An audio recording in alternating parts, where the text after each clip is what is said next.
And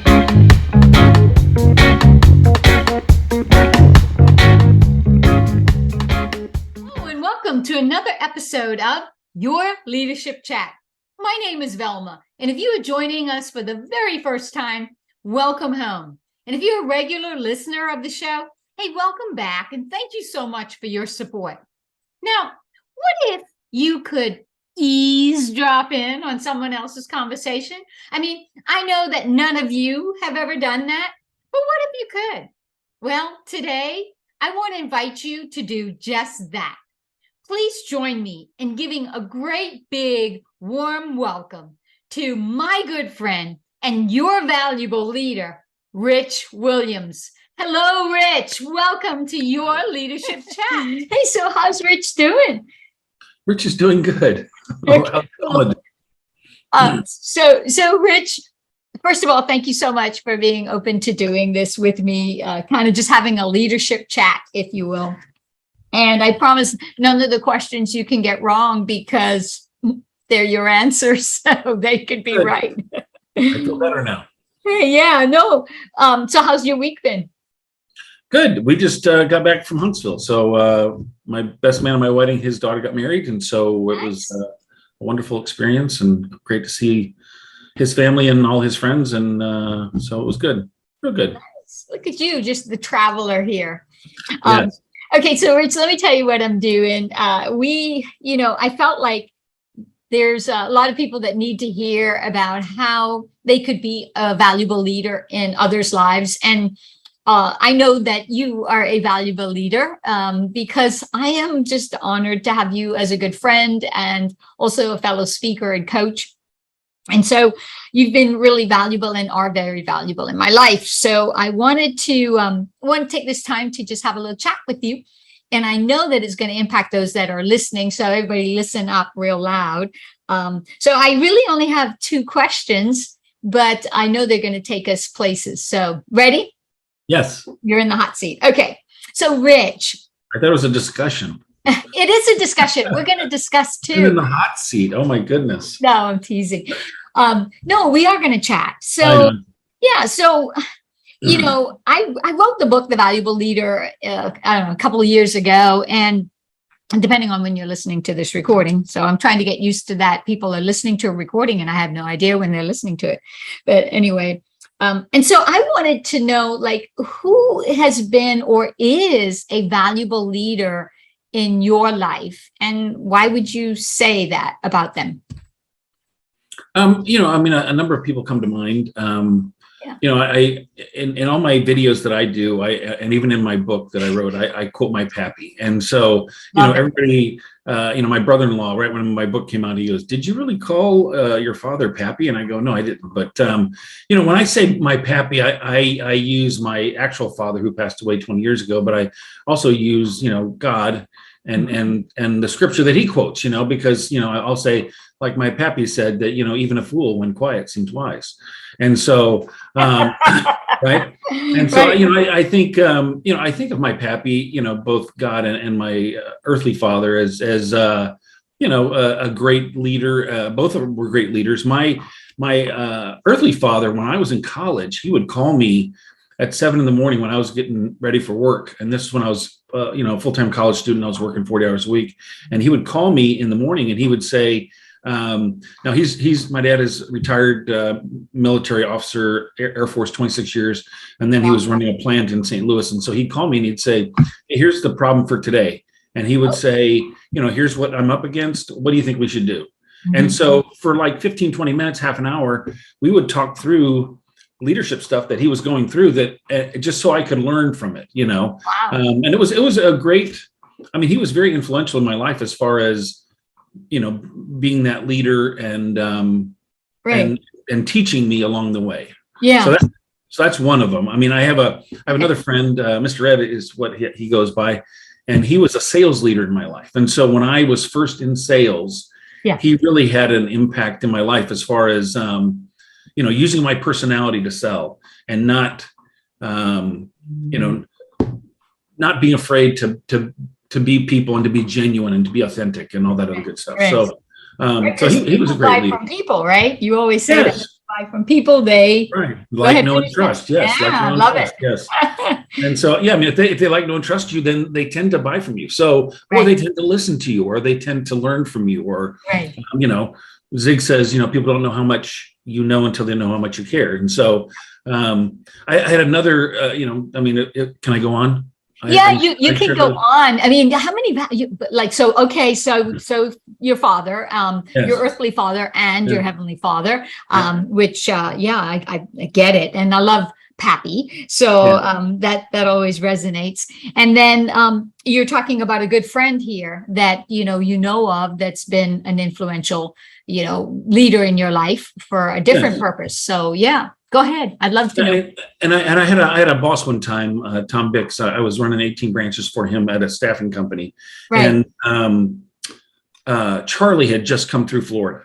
So Okay. this was what, 2004? Yeah, that hurricane, that was Yeah, massive. Hurricane Charlie came through and was supposed to run over our house in Tampa Bay, but actually it went south and crushed Punta Gorda and all those people down there. Yeah.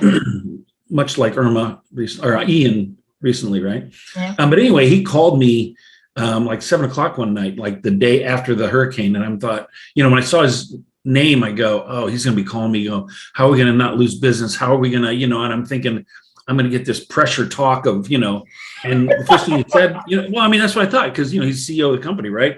Right. Big company, and he said, first of all, how are you doing? Are you and your family safe? And I go, yeah, we came through this pretty unscathed. I mean, it was actually, we missed us totally. So, Yeah. and he goes, okay, so the next question is, what are we going to do for our people?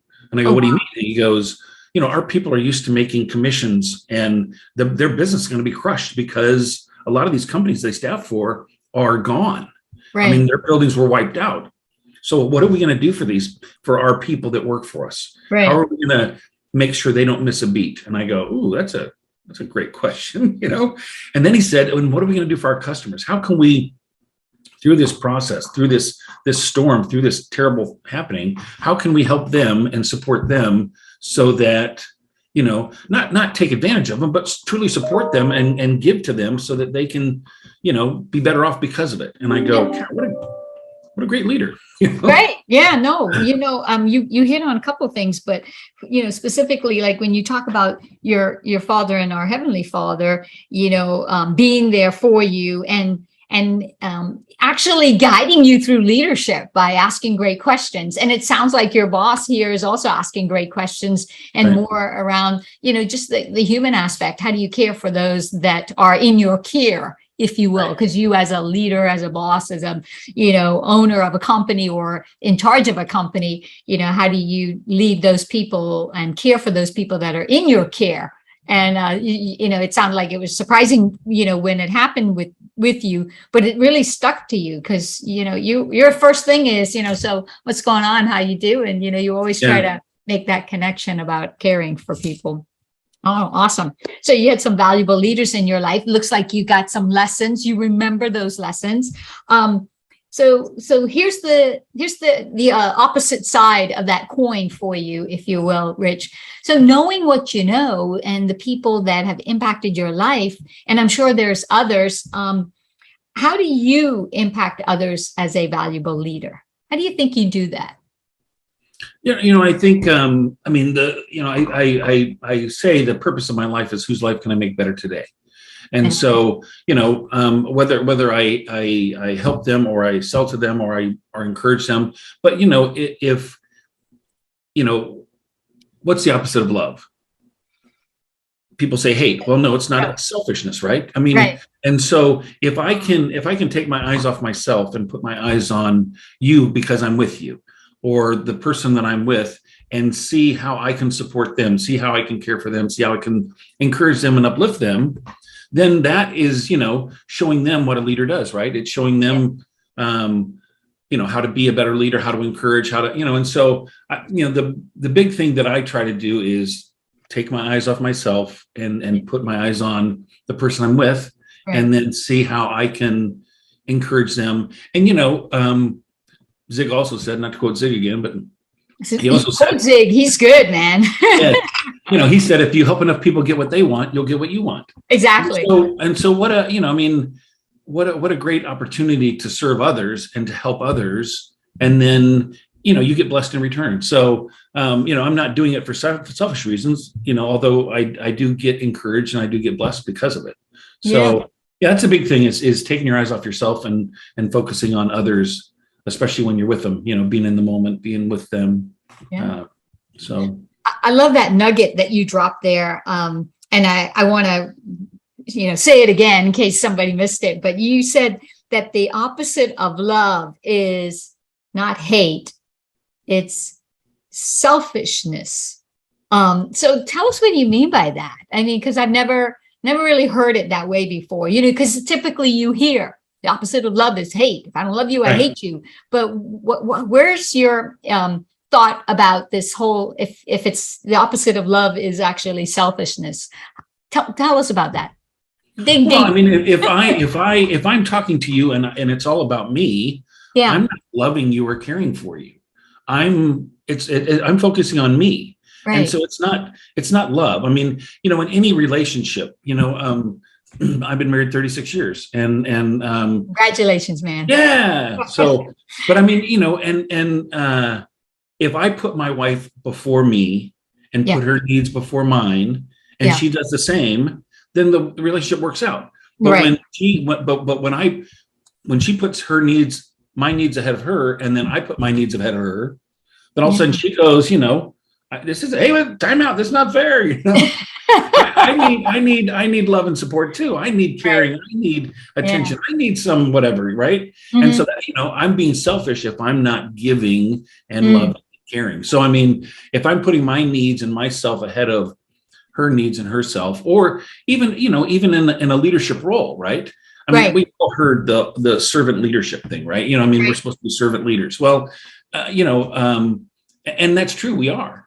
And I think it's because if we help, even what's the Virgin Airline dude? Oh, you mean Richard Branson? Yeah, Richard Branson. Right. He goes, don't worry about your customers, worry about your employees. Take care of your employees. If you take care of them, they'll take care of your customers. Yeah. So I mean, put their needs first, serve them, help them be the best they can be, and then they'll in turn, be the best they can be to your customers. Yeah. So, when you talk about I don't feel loved, well, it's because, if and I know, through the 36 years of marriage that I've been selfish at times, and she'll go, hey, I'm not feeling loved right now.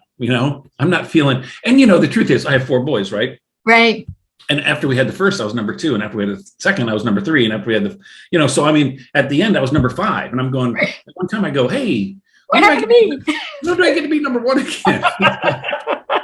And she goes, well, I got these kids to take care of. Right? Okay, well, what was her answer? I gotta know. What was Mary's answer? How do you? Oh, she said, I'm trying my best, but I mean, yeah. I mean, all of you are number 1. It's just whenever she's talking to you, that you're number 1. When they're asleep, I'm number 1. Yes. Exactly. Yes. Wow. I mean, but put yourself in her shoes. How do you balance that? I mean, a house full of men. She loved it. That's what she did. Yes. I'm sure she was. She loves it. Yes. Right. Yes, Right. Okay. Yeah. No, I hear you. So you dropped a couple of nuggets there, man. You said that, leaders will show, they will show love. They will show how much they care. Right. Versus this whole tell. And the old school of thinking is, well, do as I tell you to do, not what I do, or do as I say, not what I do kind of thing. Right. We coined it right. But it really is someone that rolls up their sleeve and they actually show you how, even if it's not necessarily showing you how to do something with a widget, it's more about how to be that leader by being a leader, but demonstrating that, walking that walk, adding value in the lives of others. And I love what you said, and I truly believe it. Took me a long time to figure it out in my leadership journey. But when because you're in a company, and most companies are all about, we got to grow the company. We got to grow this association. We got to grow more members, or we got to grow more customers. And it's kind of like the focus becomes on how do you do that versus like your boss is saying, how do we help our employees And if we help our employees, and if we grow, if they grow and they develop, and we help them grow and develop, then they're going to grow our business and they're going to grow the customer versus, just everything on the customer. And I think that's why Richard Branson, you brought him up as a great example. And we didn't have this thing scripted, and it came up and it just fits. How he's been so successful is he's focused on the people inside his organization that are doing the work, that are actually delivering the brand promise of Virgin Airlines. And the customers are the recipients of that promise. But, Yes. If he would have just focused on the customer and bypassed the employees, he can't deliver it on his own. When the one person can't deliver anything, they say it takes a village. So, yes. I also like how you talked about, you dropped two other nuggets, and one was around, the whole giving, even in personal life and in professional, and just in our life, whether we're in a personal role with our family or friends, or if we're in a professional role in our career and business, you need to be givers. You need to give away so that others could be blessed, and then they in turn go above and beyond to serve you and to give back to you and to the customers or to your business and in your life. So I think that's pretty cool. Interesting, Rich, you talked about blessed, and I always have a cup of coffee. Did you bring your coffee today, Rich? I have moved on to water, so I you've make a on cup to of water. coffee, but But my cup has, I don't know if you can see it, but yes, it has the blessed word, with love, and by the good Lord above. Yeah. And so today you mentioned the word blessed. I didn't know. I had my cup, and on the top of the cup, I'm like advertising these mugs. This is like, several of these interviews I've done, I have a different mug. And so I get no commission. I'm not even going to tell you where to get the mug from, but it says Jeremiah 17:7. And it says, blessed are those who trust in the Lord, whose trust is the Lord. So it has a little scripture. I'm not making it up. Yes, There is no coffee in my cup. People always say there's nothing in those cups. Well, there is coffee in this one. Yes, I saw it. Yeah, but you use that word blessed, so I really like that. So Rich, we know valuable leaders are important. We know how you have been impacted in your life and how you're impacting others. What would be one big takeaway you'd want to share with those that are listening about how they could be a more valuable leader, a better leader in their own lives, be a better version of themselves, whether that's, at home or in their career? When you go into a one-on-one situation, or even if it's a sales call, or even if it's a lunch with a friend, one of the 7 habits of highly effective people is to begin with the end in mind. And so, what do you want? Like, I know, you and I discussed, hey, we're going to talk about the valuable leader, but we had yes, we had an end in mind of to share knowledge with people, and hopefully people will get something out of this and be blessed, right? Right. But when you I think if you begin with the end in mind, so if I'm going to lunch with my third son, who's 22, and I haven't seen him in a couple of days or a week or whatever, and I say, okay, so what do I want to accomplish in this luncheon? What is my goal? As opposed to walking in and say, I have no expectations, I have nothing on my mind, but what do I want to do? What do I want to achieve? Is there something that I want to share with him? Is there something? How do I want him to feel when he leaves? Right. He walks away, what do I want that to be? And so it's the same when someone walks into your office and says, hey, do you have a second to meet? Right. Then you have to go, okay, so what's my end game? What do I want to do? I want them to leave better than they came in. Right. And so it's all about them, but I want to make sure I hear them, and that I had a person come to my office just when I was in an office setting and in a big company, and they came to me and they said, hey, do you have a minute? I go, yeah, come on in, sit down. I've been waiting for you, Come on in, sit down. You're on my calendar. Yes. And this guy came in and started talking, and I said, hey, this is more like of an HR thing, and I said, you should be talking to the HR team. And he goes, yeah, I went in there to talk to the HR manager, and she said, I'm busy right now. Whoa. And I go, oh, and he goes, here, I walked in and you say you've been waiting for me. I mean, I was, of course, really, you put a humor in everything. It just, it lightens the load, right? Yes, but he felt like I Right. really cared, that I really was there for him. And yeah, I mean, he sat there and we talked for half an hour. But when he left, he thought, Rich heard me. Right. Rich cares, and Rich is now a trusted friend and advisor. Right. And Yeah. so, did I talk to him a number of more times? Oh, yes. In the halls, he would stop me, hey, and I would stop him. I'd say, so how's it going? How'd it go? But I mean, I think if we begin with the end in mind, if we say, as we sit down, what do I want to accomplish in this meeting? What do I want to accomplish? Even if it's you're meeting someone for coffee. Right. What do I want to accomplish in this coffee? How can I help this person be better? Is there anything that, that I can do, that I can say, or do I just need to be a listener? You know what I mean? Yeah. I mean, 36 years of marriage, guys want to solve problems. My wife Right. comes to me and starts talking to me, and I would go, "What's okay? I got the answer right now. We're going to solve it right now." And she goes, "No, I just want you to listen." And so now I say, "Am I listening or are we solving?" And she goes, "Just listening." I go, "Great." Right. And So you don't have to bring your toolbox with you. No. for that So I just conversation. sit there and pay attention. Yeah. But No. and sometimes we have to do that. Sometimes people just want to, share something. Yeah. Get it off their chest or whatever, right? Yeah. And so we need to be there for that too. We don't have to, as a guy, we don't have to. I mean, I know it's not a guy thing, but I mean, it is for me. Someone comes to me, I want to solve it. Right. Let's solve it. Well, I got the answer. Maybe Yeah. not. I mean, and when you have problems, you think, well, the idea is to come up with a solution. And so the logic of, no, I just need you to hear me, maybe from that female voice, it's like, I don't want you to do anything. I just want you to hear me. And it's, I think also because, as women leaders and just in our personal life and in our business, we're like, you know what? I can solve it. I just need to hear it out loud and have you hear it out loud, because sometimes when you speak it, then you're like, okay, I have a better understanding of how I want to respond to this. Right. And we take a little bit more time versus like right now, we're just going to make a decision. I mean, some women like right now they're going to make a decision, but others, they just want to talk about it. Just hear me. Oprah Winfrey, she says, she's been quoted by saying, there's three things in life that people want.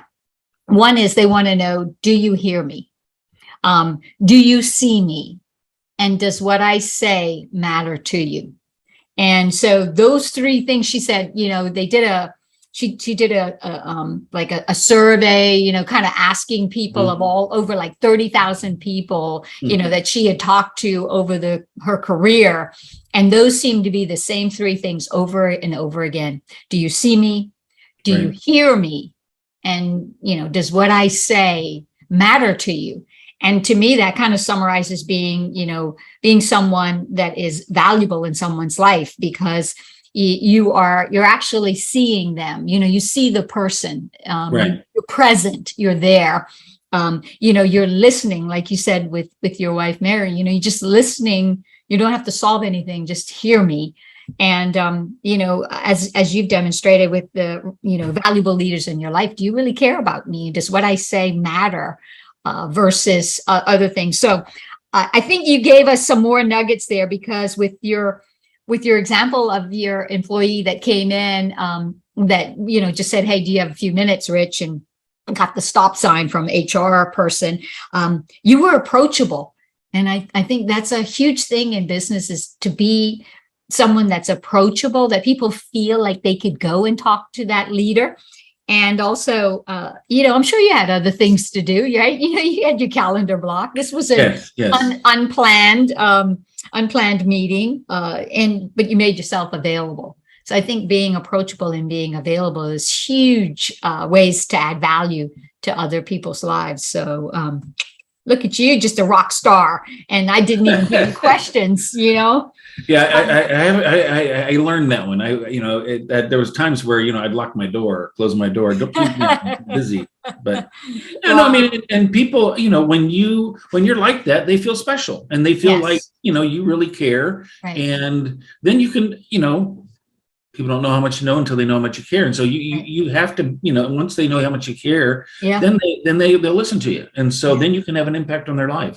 Wow. Or and they can have an impact on your life. So, I mean, it works both ways. Yeah. Imagine what the world would be like if more of us as just individuals focused on what, you and Mary have demonstrated in 30 years and learning that process of, being someone that, loves first, loving the other person versus loving yourself first, especially, in a world where it's all about the, well, what about me type of thing. Right. It's really about the other person. And in return, you're going to get back that same kind of value and importance. So saying all of that, as your Pappy would say, how do I get a hold of Rich? Because I'm sure people on that's going to listen to this is going to say, I like that Rich guy and I'd like to talk to him and I'd like to learn more about his book. So Rich, how do people get in touch with you, follow you, or learn more about Pappy? So my website is therichwilliams.com. Okay. So it's the whatever, You are the Rich Williams. Yes.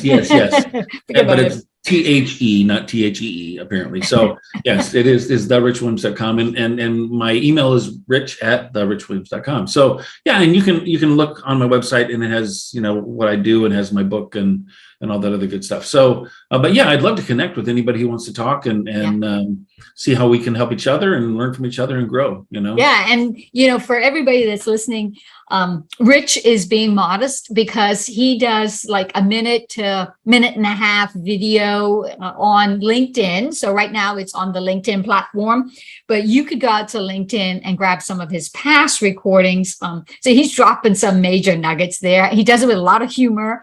And you'll get a line or two about Pappy, and you got to pick up on the Pappy stories. I just love Pappy, and I've not met Pappy. I just love Pappy already. So it's been a while since we kind of connected face to face. So I want to give you a virtual hug here, my friend. Thank you. Back to you. And thank you so much for being willing to share and to impact the lives of those that are going to listen in on this, because I know they are going to be blessed. Yes.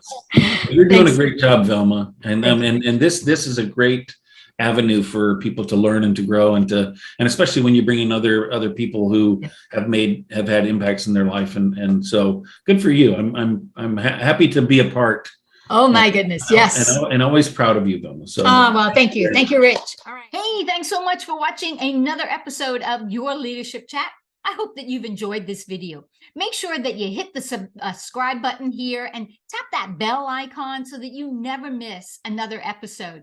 I hope too that you'll give us a thumbs up on the video for a like. And then if you feel led, please share the video with those who need to see it. Thanks so much for watching. We'll see you next time on Your Leadership Chat. Bye for now.